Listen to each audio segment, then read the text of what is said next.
It is finally game day. After 48 hours off, Canada and USA will battle tonight right across from me in the TD Garden for Four Nations Supremacy. Welcome in to Daily Faceoff Live, the show, as always, a presentation of Bet365. Download the app, use the promo code NATION, whatever the moment. It's never ordinary at Bet365. Tyler Yaremchuk and Frank. Which one are we going with today? I'm gonna go Frank, yeah. But that was funny yesterday. Yeah, well done by whoever did that. Yeah, it was a little Twitter trolling yesterday, but we are live from Banner's Kitchen and Tap in Boston once again. And Frank, the spirit of game day is alive and well. I can look over my shoulder down there. A group of Canadians got a full yard of beer. I guess Canadians, 3 feet of beer. Yeah, I was gonna say the typical rule that I have is friends don't let friends drink with Canadians because typically it doesn't end well. And they're ready to go here. And it's not just Canadians that have traveled in. And there have been a ton of Team Canada sweaters that we've seen around the city. But seeing young people, old people, whatever it might be, wearing USA gear, not USA hockey gear, just in general, showing some patriotism. This city is buzzing and it's electric. So I can only imagine what it's going to be like inside TD Garden tonight. I just said to you before we went on air, you and I, we might not cover a bigger game. Like Vancouver in 2010, that was different, Olympics. But everything that's surrounding this game just feels like it's ratcheted up to another level. And it continues to get ratcheted up even more today. And we'll get to some comments and the fact that President Trump spoke to Team USA. We'll have Michael Russo on the show in a couple of minutes here, and he'll talk to us about how the players on the U.S. side are feeling, Frank. But first, let's take maybe a bigger overarching view of this hockey game. Really enjoyed the piece from our guy Paul Paduti. I mean, everything he writes is excellent, but he kind of took a look at the history of best on best finals. You can think back to Sochi in 2014 and Canada beating Sweden, and he went back a handful more before that to find some common themes and talk about who they maybe favor. So let's start with, I guess it was number one on Paul's list, but scoring first is going to be massive tonight. The team that scored first has won 8 of the last 11 best on best finals. Yeah, and look, it's one of those things that I think goes without saying. Would you like to score first? Everyone would like to have the lead, but it's interesting that when these two teams met on Sunday, Canada scored first, and especially with the way that game started, the U.S. quite literally punching Canada in the face in their on home soil, in a hostile territory, that game could have gone away from them. Yeah. It could have really gone downhill, especially when JT Miller got that extra instigator. You put Canada on the power play, they score once, then score again. Who knows? That team running downhill like a freight train, you could be in big trouble. And the U.S. was able to battle back. They scored 3 unanswered, including the empty netter. But, yeah, of course you'd like to get the lead. I don't know that it's absolutely critical that either one of these teams wouldn't be able to come back. But if the U.S. can get the lead, and we'll talk about some must-haves in a bit, if they can lock it down, they showed an ability to do that in game one. Yeah, if we could just go back, Pat, to that board there with all of Paul's things listed. There's a few of these here that definitely favor the Americans. One, championship games have been very low scoring. I believe Paul said an average of 4.5 goals per game over the sample size that he looked at. And he also had the team with the better goaltender almost always wins. Those two would point you to the team with Connor Hellebuck. Yeah, and the funny thing about looking at his list, and I guess maybe you could quibble with some of them, but he said Ryan Miller was the better goalie at the time than Roberto Luongo. Only one of those guys is in the Hall of Fame, and that was one of the only outliers of it, was that Ryan Miller ended up losing that game. So, look, it's this best-on-best championship history since 96. We're talking about 29 years worth of data here in some enormous games, not all of them U.S.-Canada, but the numbers don't lie. And that's the interesting thing to take a look back. I think I'm expecting, I don't know about you, I'm expecting another low-scoring game. Yeah, I think if it is low-scoring, that obviously, again, like Paul's thing says, and like your kind of common sense would lead you to, Connor Hellebuck's team has a better shot of winning a low-scoring game, and maybe that does tie in nicely to our Canadian keys to victory, Frank, but there was a couple of those still from Paul. The team with the biggest superstar also wins more often than they lose. So maybe you look at that if you're Team Canada and you go, which one is it? Well, who is the superstar? Is it McDavid, Crosby, or McKinnon, or Makar? So keys to victory for Team Canada in this one, I think, is going to be your power needs to be better than USA's power. It's goaltending, and it's playing low-scoring, good defensive hockey for the States. For Canada, how can you get to 4 goals tonight? What is your path to beating Connor Hellebuck 4 times, because with Jordan Binnington on the other side, I don't think you can go into this with a game plan of let's win this game 3-2. Let's win this game 2-1. You need 4. Right. And that was maybe the one untalked about or unwritten thing from the last time these two teams met on Saturday, which was even as Canada was pushing in the third period, John Cooper throwing everything at the wall, different line combinations to find success, that there was still kind of this uneasy feeling if you're Canada of, hey, does Jordan Binnington have another squeaker left in him that might put this game out of reach? That didn't happen and ended up being an empty netter. But nonetheless, we could talk about Jordan Binnington all you want and the soft goals that he's given up. The story of Saturday night was that this vaunted Canadian attack that has some of the players that I just mentioned, and we're all on the ice collectively together at the same time for various portions of that third period, that they only scored once.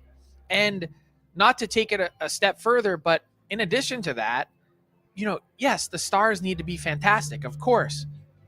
But your bottom six is allowed to score. I know, like, that's allowed within the rules. So where is the extra contribution going to come from? Who in that bottom six? Is it Mitch Marner? Is it Brad Marchand? Is it Sam Bennett? Sam Reinhart has had a super quiet tournament. This is a guy that scored the Stanley Cup clinching goal not that long ago. So who's going to step up and be that guy for Canada if it isn't one of the Stars? Because you might need both. Yeah, you might need both. And again, that, like, I keep hammering that number, but like, you need 4 goals to win tonight. Sure, Connor McDavid can do it, Nathan McKinnon can do it, but I like what you said, and we talked about it 2 days ago. Brad Marchand hasn't been Brad Marchand the last few games. Mitch Marner has had a good moment, but he's been far from good for the entire tournament, or the tournament as a whole. One big moment away from those guys. Probably need a power play goal at some point, but you might only get 1 or 2 opportunities to do that. So you need to be dialed in. This offense being opportunistic, like, that is number one for keys on the keys to victory list. But also, if you're looking for one moment, there's a lot of guys to point to that have had a lot of magical moments in their careers. Yeah. Any team that has Sidney Crosby on it, not just with the golden goal experience, but also back-to-back Conn Smythe trophies and all this other success at the NHL and international level, that it makes it really hard to bet against those guys. Yeah, I agree with you on that. And again, we'll give our predictions a little bit later on, and we'll do some more talk in the betting segment about some guys who we think could maybe find the back of the net tonight. And that's going to be imperative. On the U.S. side, what I wrote down as my key to victory, Frank, was this blue line without Charlie McAvoy. Can you just keep everything to the outside? Keep Canada to more medium danger chances than high danger chances. We talked about it yesterday. Connor Hellebuck hasn't been beaten on a medium danger chance in this entire tournament. The only goal Canada scored, a high danger look from Connor McDavid. So how can this USA blue line keep this Canada attack to the outside? Well, that was one of the big topics of conversation for John Cooper 2 days ago. He mentioned that Canada was really good in the first 180 feet of the ice. It was the last 20 that they couldn't solve the U.S. team. I think the U.S. has defended critically well. We had John Goyens on Monday to talk about and broke down the video of that team defending in quadrants. They made Canada think, and Marchand and Crosby and McDavid all talked about this game on Saturday being the fastest game that they've ever played. Well, if you've got the fastest game you've ever played and the Americans are presenting something a little bit different and making you think at the same time, I'm sure they spent a ton of time working through what this would look like to try and counterbalance that. But that is the key for the U.S. is Connor Hellebuck has saved everything that he's seen. We had an unreal view at Bell Center, kind of tipping over and looking straight down, and you could see the angle that shots were coming in from. He could see it all. Yeah. And with that being the case, it's not to say he made it look easy, because you're still playing against some of the best players in the world, but it didn't look like there's been a single moment so far in the entire tournament that Connor Hellebuck has not been in complete control. And with that being the case, you'd have to feel pretty good if you're the U.S. tonight. Yeah, let's get to a couple of lineup decisions ahead of this game. Obviously, Jake Sanderson will draw in for Charlie McAvoy, but the U.S. has a decision to make on when it comes to their forward group. Chris Kreider hadn't played, comes in for that final, call it meaningless game against Sweden, but plays really well. Forechecked hard, had that speed, was a factor on the penalty kill too. Do you think he stays in? If he does, who comes out? So I think he'll stay in. And if you think back to post-game, Mike Sullivan was very complimentary of Chris Kreider and his game. But also there wasn't a lot on the line. Yeah. And I think when you have a game like that, you get lulled into thinking that this guy that's trying to make a dent and make a statement stands out above the rest. That said, I think it would be a huge mistake to take Kyle Connor out of the lineup. He's a guy who can change the game in the blink of an eye. One shot and one moment. And sometimes that's all you're looking for in a game like this. This is a game 7. This is not a series. If you have a series, maybe you're playing Chris Kreider in those games. But now I'm looking for a guy that can be a game breaker. And I know how Kyle Connor has had a very quiet tournament. If you think back to the last game, he played the 3rd fewest minutes of anyone on the team. And he's someone that has fallen down Mike Sullivan's lineup card, probably for good reason. Mm-hmm.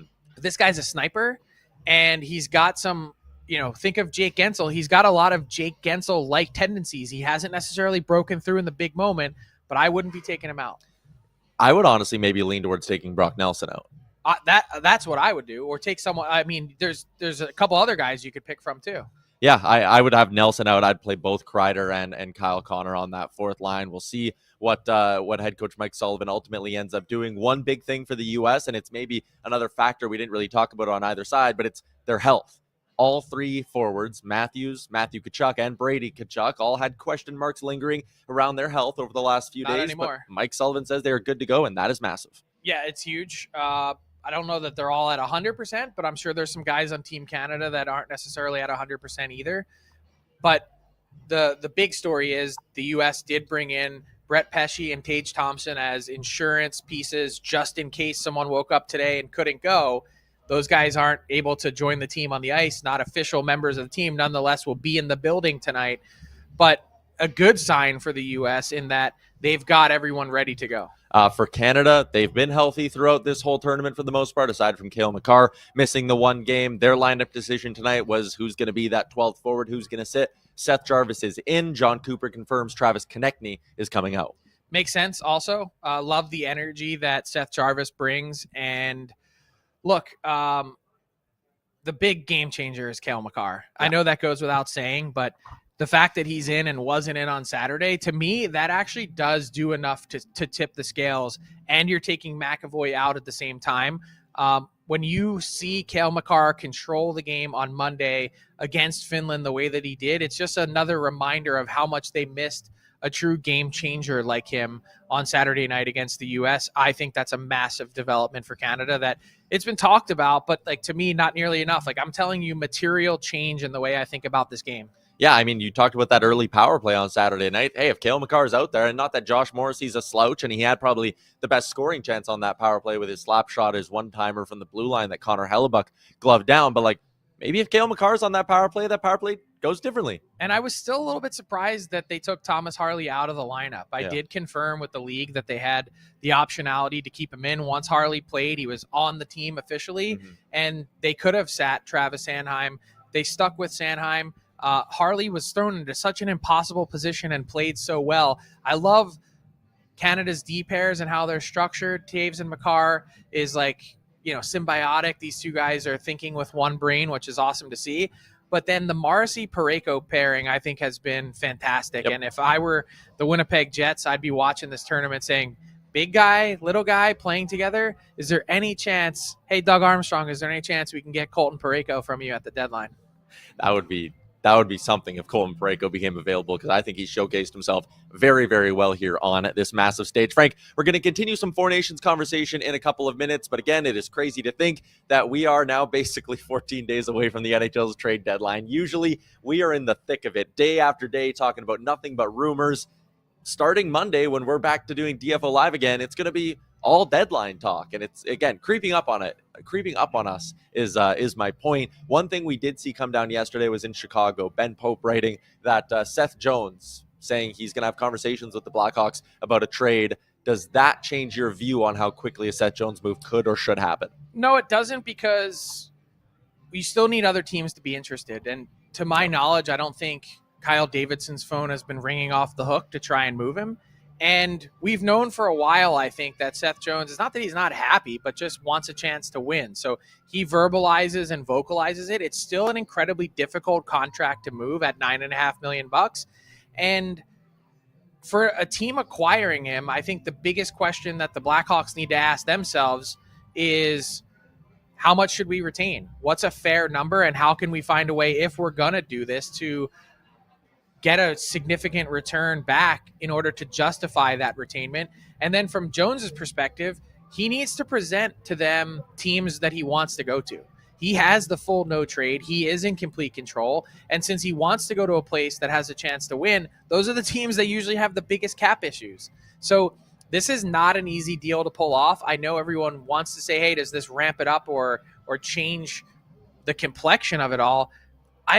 Aside from him saying publicly what we already knew, I don't know that we necessarily learned a ton. I know there are behind the scenes factors that can play into this stuff sometimes when it comes to retaining money and all of that. If I'm Chicago, does it, like, don't be half pregnant, like, keep half of this thing and sit there and get the best return you can. And if you're sitting going, oh, I don't want 4 point whatever million of dead money on my books, it might hurt our ability to be competitive, I would say look in your own division. Minnesota made a tough call. They bought out Parise and Suter, and they had all that dead money, but they said it's the right thing for us to do for our culture. The right thing to do here is to maximize the return you get for Seth Jones. So will the dead money suck? Sure. But if you get an extra, whatever you want to call it, piece of value in return, that could work out for you more than just keeping $2 million and saying, okay, we'll get a mid-round pick. And I think to support your point, the Hawks have a ton of money to spend. Yeah. They have very few guys under contract beyond next season. Yes, Connor Bedard needs a new deal. Yes, they're going to go out and try and chase some big-name players this summer, but it's not like if you're Kyle Davidson, that you're going through the McDonald's drive-through line and you can just order a top-end player like it's chicken nuggets on the menu. That's not how it works. So they've got $63 million to spend 3 years from now just to get to the floor. So retaining, and for that length of time, that much isn't going to be problematic, but it's, can you get enough return to justify that much money? You're also asking your owner to pay that much money for a player to not play for you. That's the other part of the equation that I think is lost on people. Yeah, retaining's great, but you're paying that money for him to play somewhere else. Yeah, it's again, very, very tough. Let's talk about one other team in the West I want to hit on really quick, and that would be the Vegas Golden Knights. Obviously, that ties into the Four Nations tournament a bit because Shea Theodore got hurt in Canada's opening game. He only played half of that game against Finland. Frank, Shea Theodore potentially on LTIR until the playoffs. What do you think Vegas is going to do, and does it change how aggressive they could get in the days and weeks leading up to the deadline? Oh, it does for sure. I mean, you're talking about a significant potential salary that you have at your disposal. I don't know exactly what Vegas is up to. We know that whatever is on the market, they're likely to have made calls on because they're always chasing the big, shiny toy on the market. And, man, more often than not, it feels like they end up landing that guy. So whether it was Hannafin and Hurdle or whoever it might have been the last number of years, they've gone out and made unbelievably big trades. So they should be considered in the mix for everything. And I wonder, let's just say a player like Mikko Rantanen becomes available. The Carolina Hurricanes are going to flip him. Well, he's already had half of his salary retained. He fits right in that window. Yeah. So I would imagine that even for a guy that's a pending, unrestricted free agent, to maybe take one more run at a cup, how much would that change the complexion of the bracket in the West if they were able to add something like that? And then what would the Colorado Avalanche be feeling knowing that he's now back in your world? That would be absolutely insane. But when you think of insane transactions, the Vegas Golden Knights are the first team that pop into your mind. And you're absolutely right. It would totally change the balance of power in the Western Conference. Plenty of things could be changed at the NHL's trade deadline because there's a bunch of teams that I think should be making or consider making very big moves. I think Winnipeg has a clear and defined need. I think Edmonton's in that boat as well. Colorado, do you just make the Rantanen move? I think that's foolish. I think if you're doing that, you got to also add a little bit more to this team. And we'd expect them to. So yeah, what are all those teams going to get up to? I guess we've yet to see Washington make a move in the East. The Florida Panthers is going to be smaller, but they're going to do something. The Toronto Maple Leafs, you'd think that they'd be in the mix to do something sizable to reinvent their third line, starting with a third line center. I mean, there's all these teams that have moves left to make, and starting tomorrow, we're only 13 sleeps away from the trade deadline. It is crazy. And speaking of crazy, TD Garden is going to be an absolute madhouse today. the vibes down here, our friends at Banners, wanted to give them another shout out. Banners Kitchen and Tap, the best spot to watch the game. It is your go-to thing to watch a game. The 40-foot LED Dream screen. It is the biggest screen in the entire Northeast, and their unrivaled beer selection as well. That's our view right there, looking out from our perch. 60 plus beers on tap as well. It is the ultimate sports experience right in the heart of Boston. And yes, Frank, we've been dealing with the temptation all week of being in front of golf simulators. And I will say it's kind of nice doing our show prep and like getting a few swings in. Yeah, I was going to say, these are the first swings I've gotten in, I think, since September when the season started. I just put the bag away and that's it. This is, it's been nice. You take a little heat off and get a swing in. All right, Frank, in the spirit of the Four Nations face-off coming to a close, I have 4 big questions for you for tonight's hockey game. So let's begin with this. Donald Trump has wedged himself into this storyline. He calls Team USA earlier today. What did you make of the player reaction there? And what did you make of kind of everything that the sitting U.S. president has said today? Well, just from a pure personal standpoint, disappointed that is the talking point today. Not that the president has called the U.S. or anything like that team. That's a pretty normal thing ahead of a game like this. But the fact that the antagonistic and incendiary commentary has continued ahead of a game like this. I mentioned earlier that the NHL and I think also the NHLPA were really uncomfortable with being caught up in this political vortex.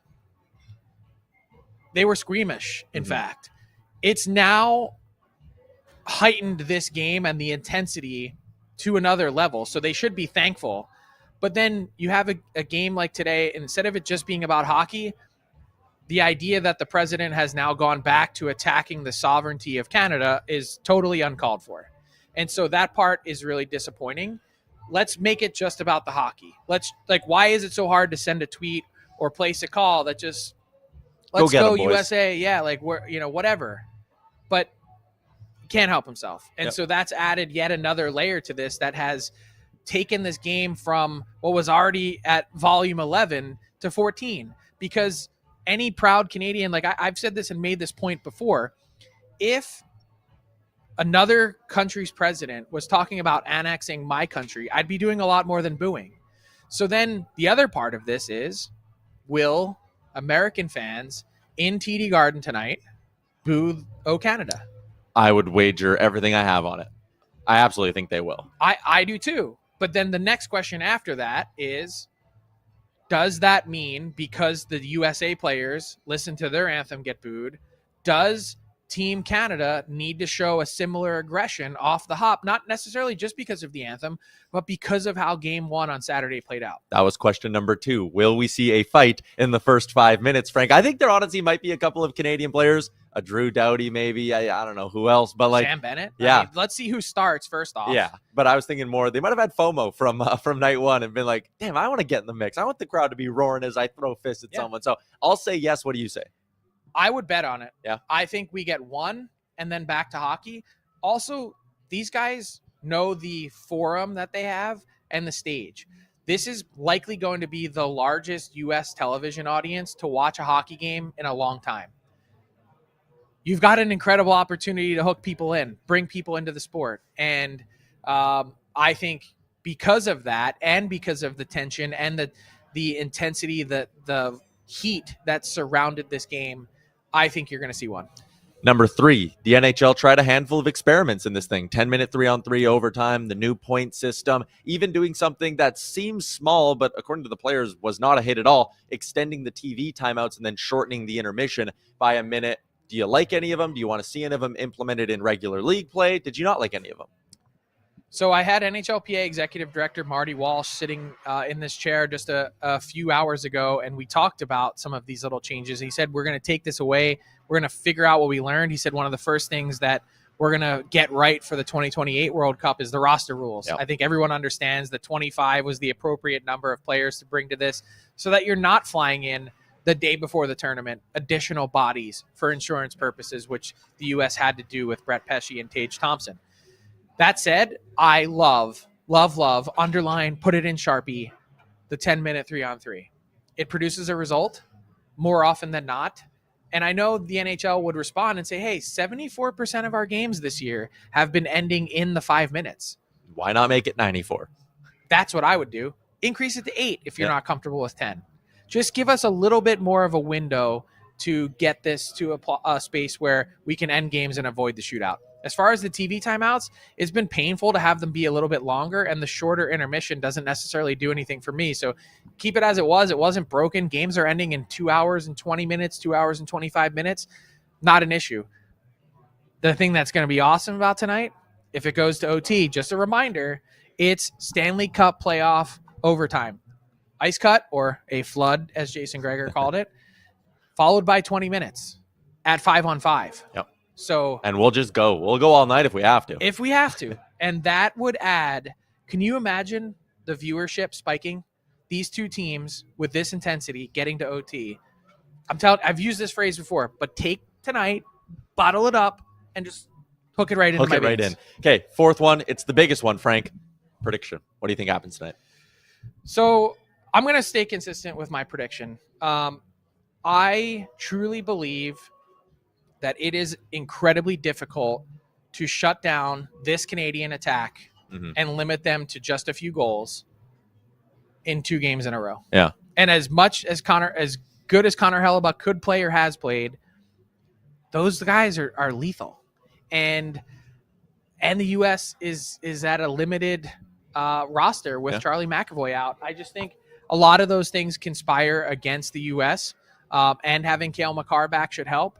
That I have Canada winning this game 3-2 in OT, and I'm not changing my pick. Whoa. I'm going to say Canada wins this game. I think we're getting goals. I think it's going to be 5-3, empty netter. They'll get one late. Another thing Paul Paduti said to kind of bring it back to the beginning of the show, these games are almost always tight in the final 5 minutes, and wouldn't that be something if we had to finish like that tonight? Let's continue, Frank. I want to ask you a few things in our hashtag AskDFO inbox. It's brought to you by JP Weisers, the official whiskey of Game Night, and proud to be the official whiskey of the NHL. Sitting down tonight, kicking your feet up. If you're a Canadian hockey fan, JP Weisers will be your drink of choice. JP Weisers, official whiskey of Game Night. Frank, 4.4 million viewers for the game last Saturday. Hype is only built. If I set the over-under at 9.5 million, you going over-under? Smashing the over. Over. I think this is an 8-figure event for the U.S. For the most watched hockey game ever, potentially. No, well, 1980 was massive. Yeah. That was also played on a delay, so not the same. Look, here's the thing. For perspective, it just goes to show you how much hockey has to grow. The NHL and NHLPA are thrilled with the number from Saturday at 4.4 million, but arguably the worst NBA All-Star game played of all time the next day got 4.7. So we've got a long way to go with this sport, but I'm thinking that tonight might be one of those ways to help get us there. Fill in the blank. I went and looked on Ticketmaster. The cheapest ticket, the get-in price for tonight is blank. What do you think? $1,400. Pat, do we have the live screen grab there? $1,000 to sit way up in the nosebleeds. We're talking about Super Bowl level prices. Like if you look at some of the lower bowl tickets, I think some of the cheapest were $3,200. Just Crazy. FYI, I paid less for my Super Bowl tickets face value in New Orleans a couple weeks back. So it shows you what an event this is and just the interest level from all kinds of fans and people that are now into this game. Something. Let's get to our daily bets for Bet365. Download the app today. Use the promo code NATION. Whatever the moment, it's never ordinary at Bet365. Frank and I both thinking it's going to be Team Canada. The books, they got it as a coin flip, and I think that's understandably so. Goal scorers tonight, Frank. What are you looking at? Who do you like? Is there maybe a dark horse on either side that you like to pot one in this game? So I would go an anytime goal scorer. I love McDavid again. Oh, Braden Point. Yep. 275. It's just not that juicy. Is it?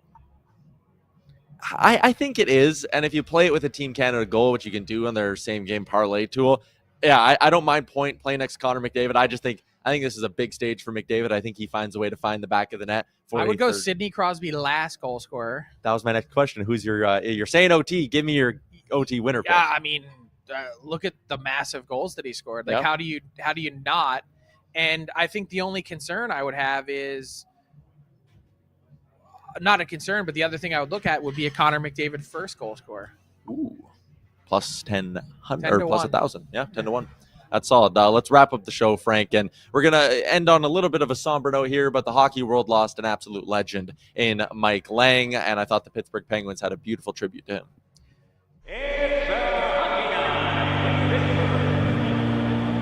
I knew when I was a younger person what I wanted to do, and I wanted to be a broadcaster when I was 9 years old. I know that sounds kind of crazy. Hello again, everybody. This is Mike Lang. The Penguins move to the final, and it'll be a battle for. I said if I ever get into the broadcasting field, I am going to use a phrase or two. That's what I want to do. Lemieux left side, walking to the net. Here he comes. He shoots and scores. Oh, great. Balls of fire.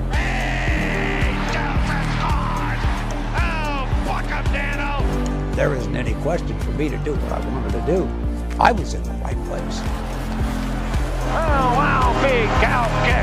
Malkin dancing with the biscuit. Max Talbot beats goaltender Osgood like a rented mule. Like a rented mule. Like a rented mule. I go back and think of all the years that I've been here. It's over. Get in the fast lane, Grandma. The bingo game is ready to roll. We've all been blessed, and I am thankful, very thankful. And ladies and gentlemen, Elvis just left the building.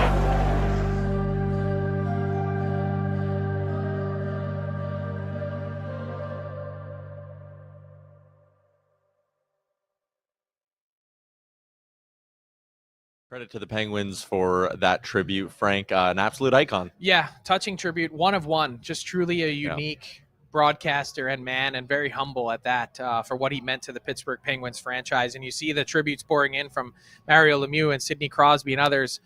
We're going to remember those lines forever.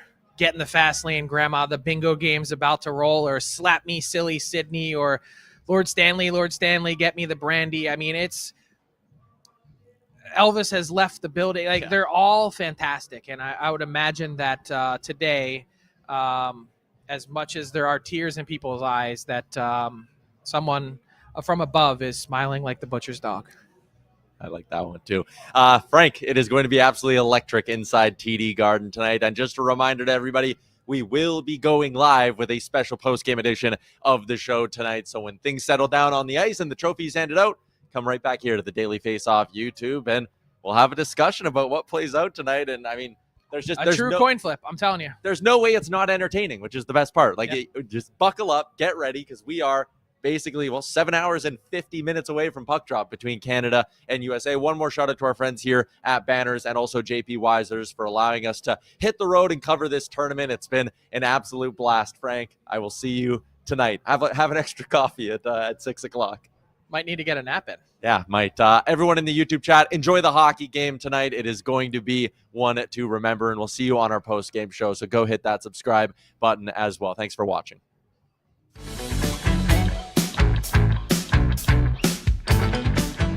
What's up, hockey fans? If you like that video, do not forget to hit the like button and subscribe to the Daily Faceoff YouTube, because we have tons of great content, from exclusive interviews on The Sheet with Jeff Merrick to instant analysis and breaking news with our Daily Faceoff insider, Frank Seravalli, on Daily Faceoff Live, to your go-to morning duo, Johnny Lazarus and Colby Cohen, on Morning Cup of Hockey. Plenty of great content, wall-to-wall, team-to-team, all the way across the entire league. And you won't miss it if you subscribe.